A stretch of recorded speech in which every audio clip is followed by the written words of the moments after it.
it is potentially one of the most important things in your business. If you're not organized, you really can't grow beyond a certain point.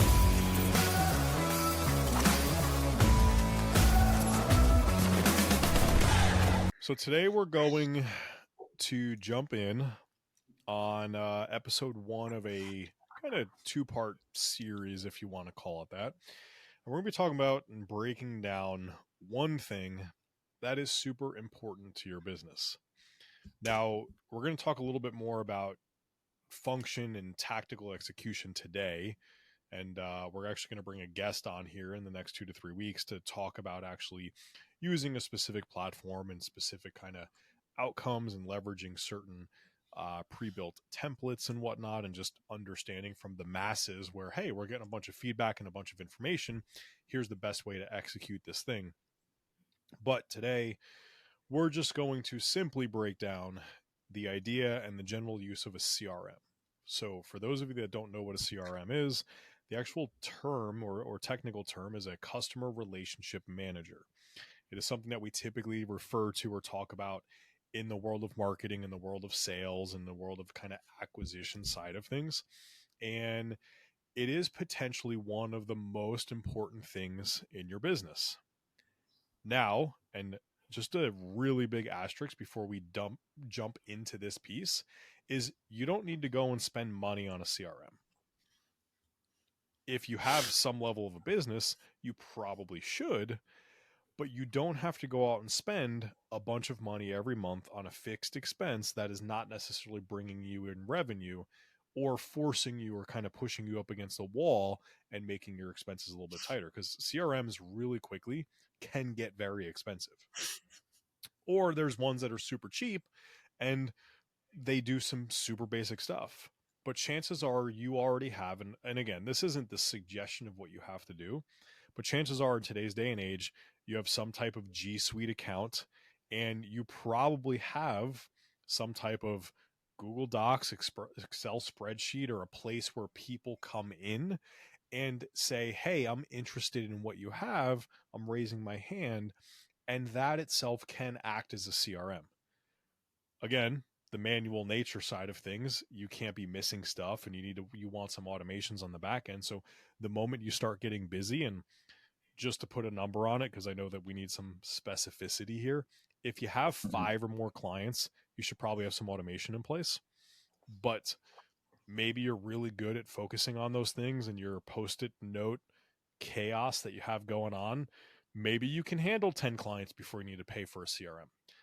But if you're pushing 20, 30, 40 plus clients, or trying to scale a business or a team, it's not going to happen without a CRM that truly is meant to do and solve certain problems. So all that to say, and all that to jump in, Andrew, you're way more on the coaching side of the house, not always call it on the marketing and the CRM side of the house, but this is something I know you have some experience with. Like, what else do you want to add out of the gates on the CRM side? And from a fulfillment piece, there are some fun things that people can do with some simple CRM kind of relationship things, and it might just simply be an alert every Friday. Send your client a text message and tell them to crush the weekend, or whatever it is, right? But throw some more things into this.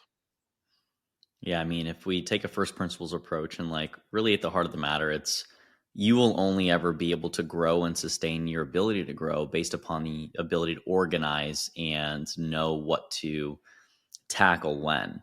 And when you talk about, if you've already sold someone coaching, it would be weird to try to sell them coaching again. Like, let's say they bought, if you're in-person personal trainer, you sold 12 sessions last week, you wouldn't hopefully go up back and try to solicit that person for another 12 sessions 4 or 5 days later. And it gets really weird if you have no idea who you've spoken with. And the longer you are in industry, the more people you will speak to, the more disorganized you are likely to be unless you have a great structured system. I still prefer spreadsheets. And it's a little more manually intensive, granted, but there's something about typing in their information, their birthday, that humanizes them to me and helps me stay connected as a coach. And I think it's really helpful for people that are in person as well to just spend a couple, like an hour or two every week, just going in there, updating notes. And I think it's really essential before you go into an automation platform, or if you start to have some of these more techie things, to understand what it is that that thing is supposed to be doing. Otherwise, you're going to be at the mercy of marketers and people that'll tell you what you should get and why you should get it, instead of what you actually do and how you manage your organizational processes. So, like I said, I still prefer spreadsheet because I can take that data, I can manipulate it, and I can do a lot of powerful data analysis that I can't do in things like GroupKit or whatever else, or not GroupKit, but like ConvertKit and stuff like that. Do I have both? Yes, I do. And do I use both? No, not necessarily.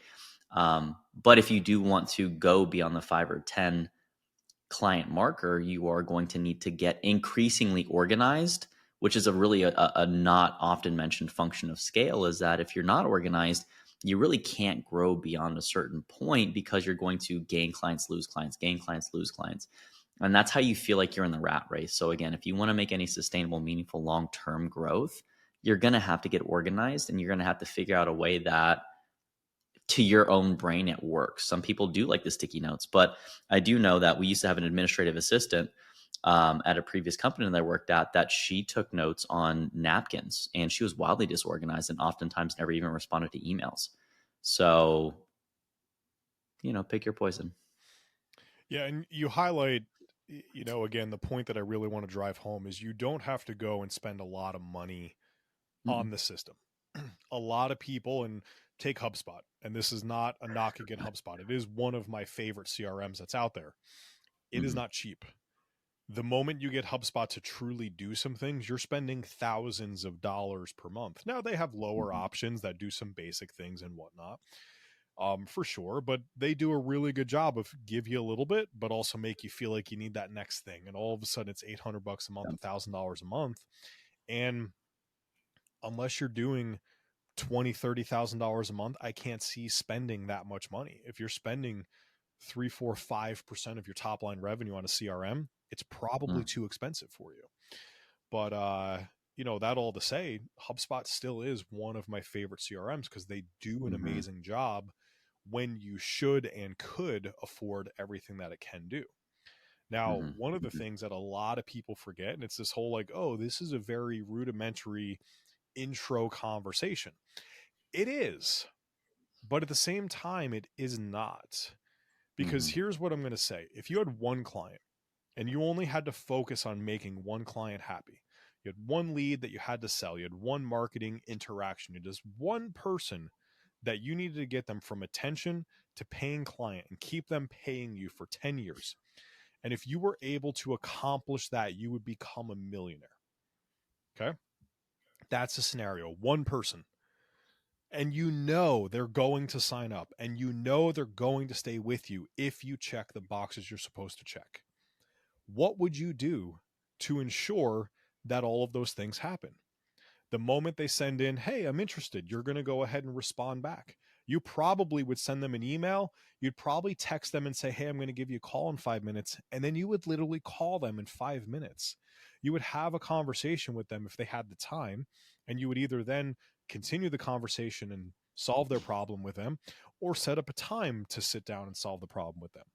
Then you would present everything that you're going to offer for them so that way they can get their problem solved. And then you would bring them through your program and continue to sell and ascend them as you went through this thing. You'd reach out to them probably frequently, weekly, if not daily. You would check in on, hey, yesterday I told you to do X. How's that going? Were you able to, figure out how to track all day? How's tracking going? How'd tracking go for the week? Hey, I looked at your macros and your calories. Great job. Oh, you only missed one day. That's a win.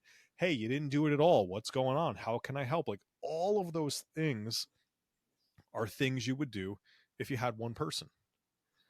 But the fact is, we use the excuse of having more than one person to not be high touch.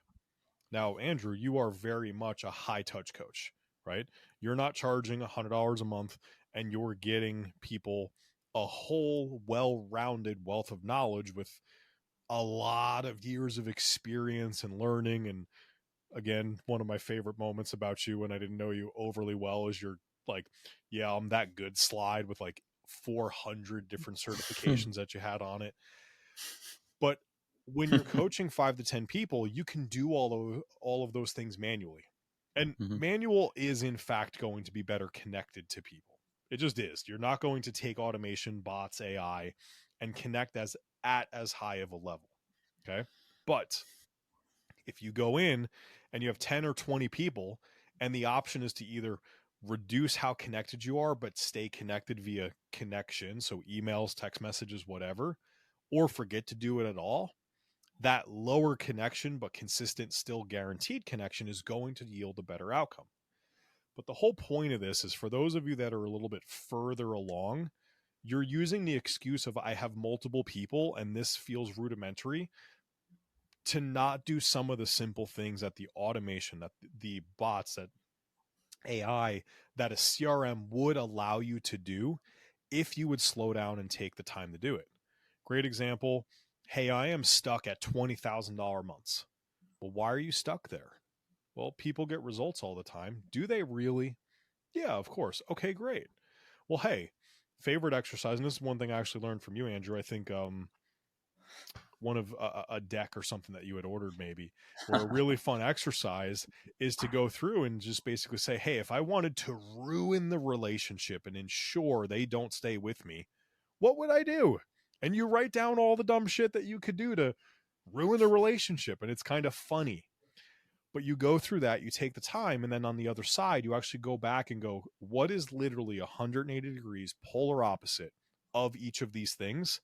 And let me do that polar opposite thing of the funny, how do I ruin it thing. Mhm. I'm willing to guarantee you 80% plus are having to do with some form of communication and enhancement and connection.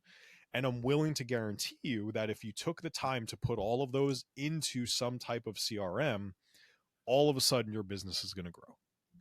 So as much as this feels like, oh yeah, I have a CRM already, I use the thing, cool. You suck, do it better, and you'll actually start to grow your business because you're staying more connected with the people that are asking you for help. So, quick soapbox. I didn't even think I was going down that road, but a lot of times it's this whole like, oh, it's a very easy conversation. It is, but if it's so easy, why aren't you doing it? Is the question I would ask you.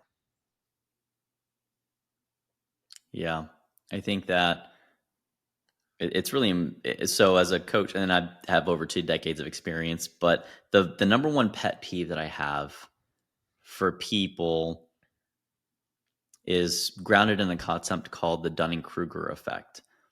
Basically, the less you know, the more overly confident you are in what you think you know.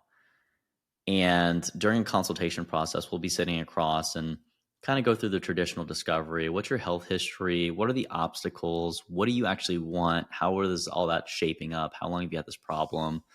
Yada, yada, yada. If you guys are nice and you guys comment right now, consult below. We might even do a podcast episode on how to do an effective consultation, from the perspective of a psychology PhD student. But, when we talk about how to get to goal, like there's a certain process that you want to basically navigate. And there's there has to be a reciprocal respect in terms of people being willing to acknowledge what they don't know. Now, when I say that, it's we're navigating life. We have our blinders on because we're trying to solve the problem that's in front of us most often, and we ignore all the other stuff. It's literally grounded in your neurobiology, which is something called your thalamus and your reticular activating system. And basically, what we find is that people will tend to discard information they don't find relevant. And when we think about the CRM conversation that's happening right now, the people that are on this podcast, and we want to encourage you to listen to it as if you've never heard it before, because as soon as you start saying, yeah, you're going to miss out on that one golden nugget that could completely shift your entire perspective and the effectiveness around it. A lot of people will try to do a lot of different things and they'll go really wide, but they won't go deep. And when we talk about like, I could try this, it's shiny object syndrome, and entrepreneurs and small business owners have this crippling tendency to try everything under the book whenever they hear about something new or they try this versus trying to incorporate that into what they're doing. And so when we're talking about the CRM, and you can hear Steve's frustration and like people like, well, I've already done that. Again, couching this, the biggest frustration we have as people that have had decades, multiple, plural, decades of experience in our respective subject matter expert domains is that you might not be doing it well. So then how do we improve the effectiveness of the outcome without having to retool all the things that you're currently doing? And I'm sure that you would probably agree that rather than someone saying, hey, I track my food, tracking my food doesn't work, you're like, well, let's look at how you're tracking your food. Are you accounting for every single sauce? Are you accounting for every time you walk by the receptionist desk at your place of work when you grab a gummy bear or two, which, by the way, totals up to about 50? Um, and the last thing I'll say about that is I had a client, his name was, we'll call him Bob. It's not actually his name, but Bob was a client of mine for about 2 years. And we spent about the first 6 to 8 months just working on some fitness stuff. I wanted to lose an inner tube around his gut area. And outside of that, you would think that he was like, a relatively fit individual if you didn't see basically from the bottom of his rib cage to the top of his like where his legs attached to his hips. And, as soon as we started doing the nutrition stuff, he comes in and he's like, I didn't lose any weight and I've been tracking my food and I've been hitting the calorie recommendation that you gave because that's all we had him kind of do that protein. And I was like, okay, well, tell me about your day. Like there's something off here. And what we found out was he was eating a couple Haribo gummy bears. We'll take that affiliate, Haribo. A couple of these gummy bears every couple hours, and he would work from home.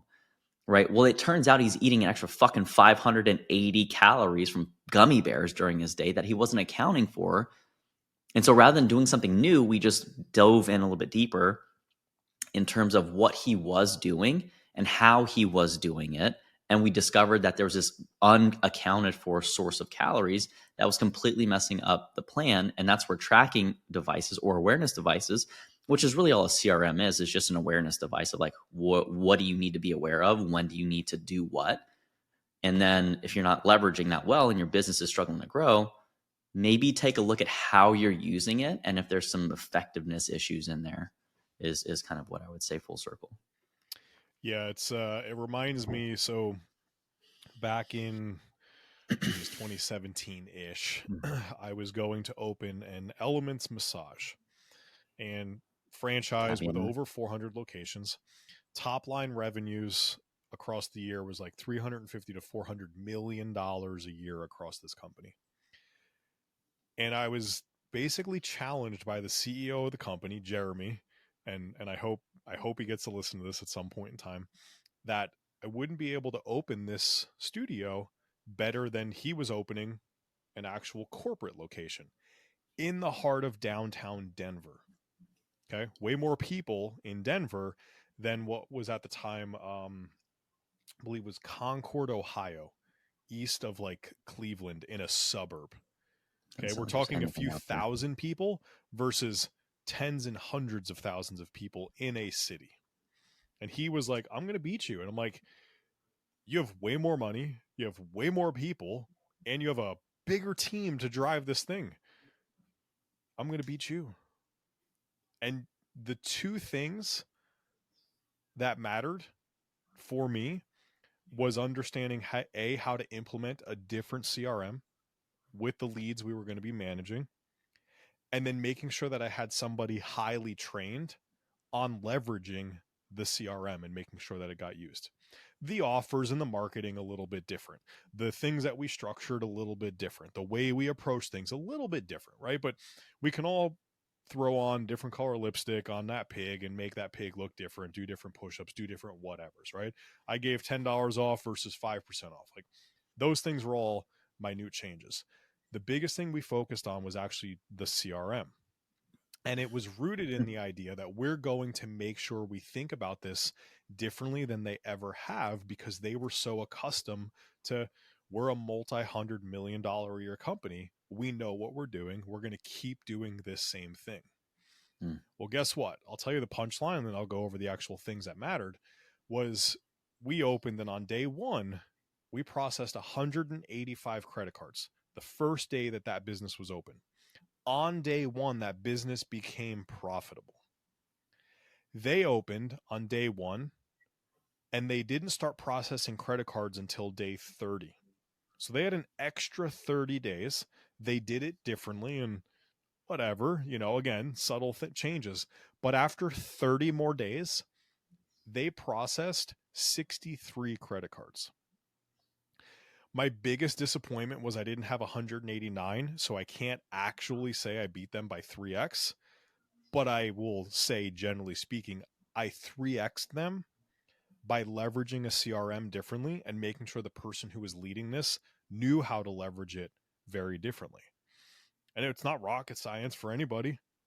This is 2017. CRMs were very much a thing just 7-8 years ago, but it was about using it differently than it had ever been done before.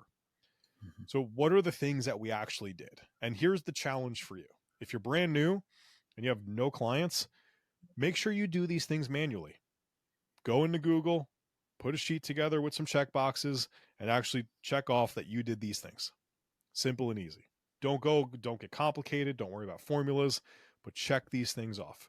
If you have 5, maybe 10 clients, your CRM should do some of these basic things. And if you already have a business you've grown and scaled and you have multiple tens to 100 plus clients, $20,000, $30,000 a month, go back and actually make sure every single one of these things is happening the way that it should be.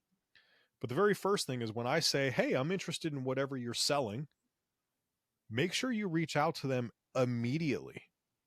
So you can guarantee an email, you can guarantee a text message in today's day and age. And as much as humanly possible, you should call them as quickly as you possibly can. Okay. Very close second is all of those things now should lead to somebody booking an actual interaction, a consultation, an assessment, a something to start to wonder and go through the conversation of here are the details and here's how we can truly help you solve your problem. From the point in time that you have reached out to them and they've booked until the time now happens that you're going to actually have that conversation, you should now send them information, beginner level, about how you solve problems, pro level, about how you're going to help them solve their problem. We're going to break down the differences later episodes, but if you're just sending out basic stuff to every single person, we're kind of a beginner still. You could enhance that. But one of the things that we did at the massage studio was if if you're was it if you're a mom, if you identified as a mom, so we asked a couple of key questions, and if they put in I'm a mom, super busy, all these things, well, you wanted to de-stress so you could be a better parent, you wanted to be better at home, you wanted to be just there for everybody else, so you needed your own time. If you were a busy professional, well, we wanted to make sure you could de-stress so you could go be a better busy professional and make more money. If you were somebody who identified as like athletic and working out and fitness and recovery, well, we wanted to make sure you could go hit the gym harder and accelerate the results that you're getting in other places. And we would ask simple questions and just deliver a little bit of information about that, right? Now, you're hoping to have that sales call, that sales interaction within 48 to 72 hours at most. But you want to send them something every single day of here's how we helped, here's a success story, here's things that we do. Did you know you can? Here's flexibility. Here's whatever it is that's going to highlight to your ICP, whoever your ideal clients are. Now, when they come in, obviously confirm, here's your appointment, here's where you should be, online, video, Zoom, in person, wherever it is. Make sure that's there for them 24 hours in advance and roughly 2 hours in advance, and then have that interaction. Now, we'll assume we closed every single person and they all signed up. On the other side of that, you should spend the next 10 to 14 days congratulating them, reinforcing the decision, and giving them immense value on the other side of things. Perfectly would be you could call them every 3 or 4 days. If you have 30 clients, that's going to be really hard. But those are some of the big things that you have to make sure happen. And how do you go down that road of doing them is going to be led by a CRM. we can continue talking about service delivery and appointment reminders and all of those components. But in that right there, I'm willing to bet a majority of you don't have a specific path for somebody coming in your business that you can start to actually talk to them and show them and highlight some of the things you do that will help them with solving their problem. And those are some of the big things that got us such great results, nearly 3 times more what corporate, who had hundreds of millions of dollars a year with 10 plus years of experience opening over 400 locations. I came in and smacked them around in 60 days, all because I was like, I'm going to do it a little bit differently. Hmm. And that was the I first time think in my it's life I got paid for consulting too, because I gave them the system and I got money. And I'm like, oh, wow, this is cool. weird. Look at that. Weird. Start to get good at solving problems. Now, I will say that it's interesting because when we consider this, even from what effectively happened was that there's a corporate organization that had a very specific playbook that they tried to implement massive kind of like change across multiple locations, demographics, context. And there's something similar in terms of the military, where the Army is a lot larger than the Marine Corps. And when we look at like soft tissue mobilization, like giving people foam rollers, giving people lacrosse balls, that didn't make its way into the Army until about 7 years after it had already been into the like recruit training and officer candidate schools in the Marine Corps. So the larger the organization is, the more structured it kind of has to be to try to control for as much of that. So there is something to say around when you have a smaller client load, and I'm saying like 3 to 5 clients, you're really just getting good at solving a specific problem. So if you have no idea what you're doing, figure it out the first couple of clients that you get. But then as you get more regimented, as you figure these things out, you start to reduce the amount of change that can happen. And that's where you start to move towards more of a programmatic delivery, or you start moving towards a very rapid problem solving process, meaning like the people that want 30 clients, which we know the average full-time online coach, even in-person trainer, we're looking at 25 to 35 clients is considered full-time.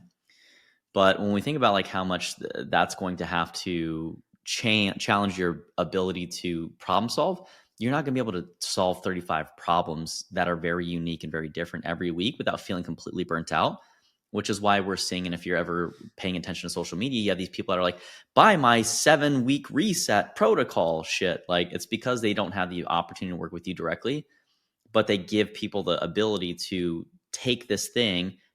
And this is the problem of like product market fit, in that the product worked, the market is not sophisticated. And when you take something like a gut healing protocol and you take an unsophisticated consumer that has no idea about gut health, has never really, they don't even know that a carrot's a carb, there's going to be a mismatch. And that's where results then become less reliable and less consistent.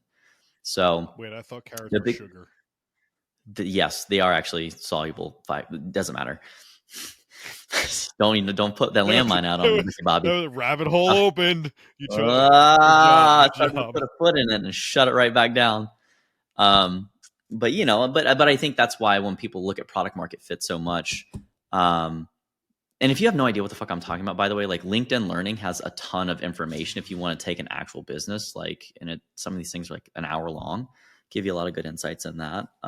If you want to go down like the business kind of MBA and you want to have a little more of a formal understanding of that stuff, or you could just take it from us and, you know, get it for free. So long story short though, is that like the more consistently you want to deliver an outcome, usually you need to control a lot more of the inputs, which means you need to have a much higher touch or a higher degree of feedback with that client, meaning you're talking to them daily pretty much. Hey, how'd the day go? Didn't go well. Okay, cool. What are we going to change for the next day? Remember, we're looking at what do you want? And then on a micro scale, what are you doing? What are you getting? What are you doing? What are you getting? What are you doing? What are you getting? In the CRM, if you're not updating CRM and you're getting no business growth, we start to connect these dots and we start to give ourselves feedback. Or if you're doing a lot of social media posts and you're not gaining any traction, it's not that social media doesn't work for you. It's just that you're doing the same thing or you're not structured at all. And now you have no idea how to change it because you're trying too many different things. And so again, a CRM effectively is a scoreboard for more than anything. Like, what's your sales pipeline look like? How many people are entering the pipeline? You have no pipeline. And in fact, this last week, I was mentoring a new trainer um, at Lifetime, and it's crazy to me that anyone that sells and collects dollars for a service, like they don't have an idea of who's ready to buy anything. They just talk to these people, and then maybe if they remember them, they might text them. That's their CRM platform, and that's why most trainers don't stay in the industry very long, because they have no idea of like, okay, well, I had these people I talked to. I had these people that requested a resource. I had these people that have completed a complimentary experience of some sort. And then I had these people that are actually dollars pending, consultation completed, ready to go. And then I had these people in my current client pipeline. These people are in phase 1, phase 2, phase 3, and these people are in the referral column. Like that's what your pipeline probably should entail if you're in coaching as a service, right? And if you're not doing that, then you're gonna feel like you're starting at ground zero every single month, and you're basically at, most people don't even do recurring revenue. They usually just do package sales, which is crazy to me. Um, but anyways, I have a lot of thoughts on that. But I mean, a CRM, it's really an essential organizational tool, and if you're not leveraging it in some form or fashion, whether it's a spreadsheet, whether it's HubSpot, whether it's some of these are free too. But go poke around a little bit and find out. And if you want our list of CRM potentials, like we can put one together for you. Just comment CRM master list below, and we'll send you a resource. Yeah, it's it is a very valuable thing. The obvious is the acquisition, the marketing, the sales side of the house. The less obvious, but arguably as important, is going to be retention and ascension and things like Mm-hmm. that on the back end. Ultimately, we have our R3 framework, and yeah, you need to sell somebody before you can try to get them the results, get them retained, and then get a referral. But guess how much easier it is to get results, keep them retained, and get a referral if you have something on the back end tracking that you do all those things you're supposed to do. So we have our service roadmap, Mm-hmm. 30, 60, 90 days, the things that you should do. If you Mm-hmm. build that into your CRM, whether you put check boxes on your sheet and you check those and you make sure it's getting done, or you're using some type of system that can automate either reminders for you or getting things and sending things automatically to your client, those things just increase the odds that that stuff is going to Mm-hmm. actually happen. Now, again, if you have 5 clients and you do every single thing manually, you will outperform from a percentage basis. Let's just say 4 to 5 people say yes to all 3 steps. You will outperform somebody who has automated the entire process. But the general idea of the entire process being automated is you got 4 out of 5. The entire automated process gets 10 out of 20. Mm-hmm. So they might only get 50%, Yeah. but the 50% was 10 versus your 80% only being 4. And that's supposed to start to be the idea of growth and scale that we all start to talk Mm-hmm. about over time. So if those things are not happening, you need to take a look. You need to understand, how can I do this? And the exercise I would encourage you to do is, if I wanted to ensure none of this happened, what dumb things could I do?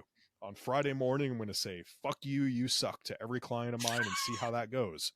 All right, cool. Bad idea. You know it, but it's funny. It's something to laugh about. You won't. You won't. You won't do You it. won't.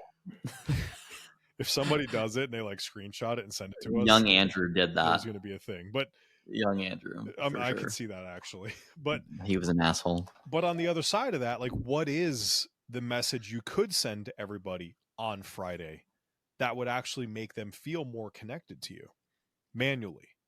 And then what is the automatic message that you could send to everybody?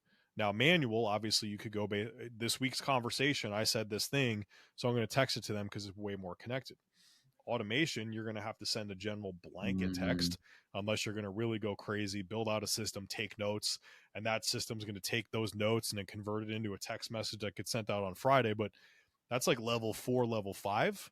Don't even worry about those things if we're not even sending the basic blanket stuff out there. The point of all this is really meant to help you open up your mind of what else could you do in your CRM that's going to help your business. Mm-hmm. Now, don't use your list of 30 things that you're going to come up with as a reason not to make all the changes.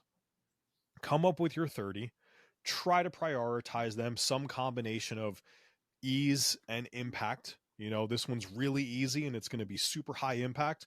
You should probably do that one first. If it's going Mm-hmm. to take a lot of work and it's going to be low impact, you should probably do that one last and have that scale slide. Don't overanalyze that, but let me focus on this one change So I don't even send a drip sequence that's very general to every new person in my email list. Start there. Don't worry about doing different journeys for every single person. But once you have the one in there, now start to add in the second one. Mm-hmm. Or maybe that's not the next most important thing. Confirming the appointment that they should show up for 2 hours beforehand is the next most important thing, because you don't do that. Mm-hmm. If nobody ever sends you referrals, maybe you should weave some referral emails and talk to about what things and benefits and stuff people can get. So Yep. figure out your list based upon your business, make one change, and then come back and then make the next change, and then the next change, and continue to improve it. A CRM on every single level is something that you can literally improve weekly to monthly until you no longer have a business. Especially with advancements in technology today, AI, there's a lot to do there. So, anyways, goal of this is really to Yeah. set the stage. We are going to be bringing in a close friend of ours who actually runs a company that talks a lot about CRMs, talks a lot about emails, and leveraging that to go and acquire clients and to send them on a back end. So this is really like, hey, step one, we need to think about it. It's something important for your business. Step two is we're actually going to bring to you a resident expert who handles this on a day-to-day basis. And that's how he grew his business to well over $1 million, if not pushing $2 million a year in revenue, was by Mm-hmm. focusing on these things. Mm-hmm. So you have people here who have grown massive businesses by leveraging a CRM. If you're not doing 100K, 200K a month and you want to get there, or if you're not doing 10 or 20K and you want to get there, it is going to be a conversation that you don't want to miss. But if you take today and just make some changes, you're already going to be ahead of the game and starting to make things better for yourself. Now, I'll conclude with my thoughts on this. Is that like this might have been a lot for you to take in if you're not one of those people that's a seasoned coach, and and when I say seasoned, I mean like people that have been doing this full time for 4 to 7 years, right? If you're not at that point, you're like, oh my god, like your eyes are starting to get big. Guys, we have events, we have courses, we have continuing education that's more structured than the free form conversations that we have on this podcast. This podcast is intended to bring you like just our thoughts, our opinions around things that are grounded in our experience and our knowledge. But if you want a more structured approach to learning, like reach out. We have resources for you, or if we don't have a specific resource for something, we can at least direct you to a trustworthy partner, reference, whatever. And that's really the gold here, is that we're actually accessible. So if you want anything from us, please reach out to us via email, steve@beyondthepump.com, andrew@beyondthepump.com, or you can hit us up on our socials. We're happy. And this is literally what we exist for, is just to make sure that you guys have what you need to ultimately improve the quality of the overall industry by helping you get to and stay in the industry. So I hope this was helpful for you. Well, we appreciate you guys hopping in, listening today, spending time with us. If you need something else, go ahead, throw that in the comments so that way we know what else to jam about. If you Mhm. like this episode, really help us out if you throw a quick like, a little thumbs up there for us. And if you are not subscribed, go jam on that subscribe button so that way you get our future updates as we continue to bring you more information about the business of fitness and nutrition coaching. Until next time, gang, have a great day. Zimbo Zambo.